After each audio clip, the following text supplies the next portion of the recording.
আসসালামু আলাইকুম। আজকে ভিডিওর মূল বিষয় হচ্ছে যে কোথায় ভর্তি হব। আমার বিশেষ করে বদরগঞ্জের স্টুডেন্টদের জন্য যে কোথায় ভর্তি হব, বাইরে নাকি বদরগঞ্জে নাকি আরো দূরে। সর্বপ্রথম একটা কথা আমি বলতে চাই তোমাদের, যদি তোমার খুব ডেডিকেশন থাকে পড়ালেখার মধ্যে, যে না আমাকে ভালো কিছু করতেই হবে, তাহলে তুমি বাইরে যাও। নইলে বাইরে যাওয়ার কোনো তোমার দরকার নাই। যে আমার বন্ধু যাচ্ছে বাইরে, আমার বান্ধবী যাচ্ছে বাইরে, ওরা সবাই যাচ্ছে বাইরে, আমাকেও যাইতে হবে। ভাই, না, এমনটা করা যাবে না। কেন?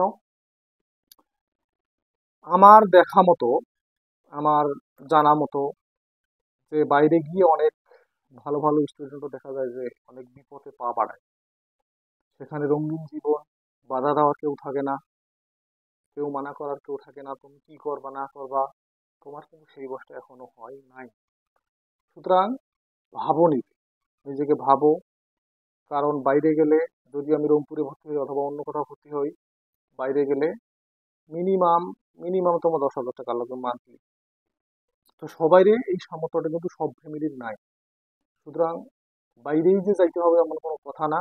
ভেবে চিন্তে তোমাকে ডিসিশন নিতে হবে তুমি কি করবা। সবাই বাইরে গেছে, আমাকে যাইতে হবে, এই কাজটা কখনোই করা যাবে না। রঙিন জীবনের পথে পা বাড়ানো যাবে না। বাইরে কেউ মানা করার কেউ থাকে না। নিজের মতো করে তখন চলো, নিজের মতো করে ফোন ব্যবহার করো, নিজের মতো করে আড্ডা দাও, নিজের মতো করে তুমি ঘুরতে যাও। তাহলে পড়ালেখা করতে গেছো না এসব করতে গেছো।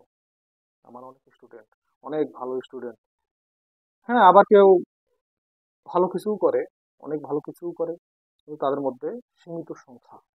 তুমি নিজেকে জানো, নিজেকে যদি জানো যে না, আমাকে দিয়ে সম্ভব,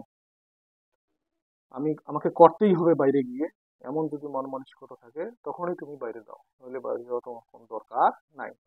মা বাবা কষ্ট করে টাকা পাঠাবে 2 বছর পড়াশোনার পিছনে, তুমি কিছুই করতে পারলা না, আবার বাসা আসলা। না, এটা কখনো করা যাবে না। এই 2 বছর শুধু পড়াশোনা, শুধু পড়াশোনা, পড়াশোনা, পড়াশোনা, পড়াশোনা ছাড়া অন্যদিকে তোমার মনোযোগ যেন না থাকে। এখন তুমি নিজেই ভালো জানো যে আমার বাসা থেকে ভালো হবে না বাইরে গিয়ে ভালো হবে। হ্যাঁ, বাইরের একটা পরিবেশের দরকার আছে, কিন্তু বাইরে খুব ভালো পরিবেশও থাকে, বাইরে খুব খারাপ পরিবেশও থাকে। তো আমি যে পরিবেশের সাথে খাপ খাবো, আমরা কিন্তু ওইভাবে বুঝি না যে আসলে ভালো কোনটা খারাপ কোনটা। আমরা যেখানে রঙিন স্বপ্ন, যেখানে মজা, যেখানে আনন্দ উল্লাস, আমরা কিন্তু সেখানেই যাই। লেখাপড়া কিন্তু এখন সোজা না, লেখাপড়া খুবই কঠিন। প্রতি বছর লক্ষ লক্ষ লক্ষ লক্ষ স্টুডেন্ট পরীক্ষা দেয়, তার মধ্যে মেডিকেল বুয়েট ইউনিভার্সিটিতে কতজন চান্স পায়? A+ পাইলে চান্স পাওয়া যায় না। তোমাকে গোছালো পড়ালেখা করতে হবে, এবং এই গোছালো পড়ালেখার জন্য তোমাকে প্রচুর পরিমাণে পরিশ্রম করতে হবে, এটা মাথায় রাখতে হবে। তুমি বাবা মার আশা পূরণ করো, নিজেকে স্বপ্ন দেখো স্বপ্নের সমান। দোয়া করি তোমাদের সবার জন্য। ভালো থাকো, সুস্থ থাকো। আল্লাহ হাফেজ।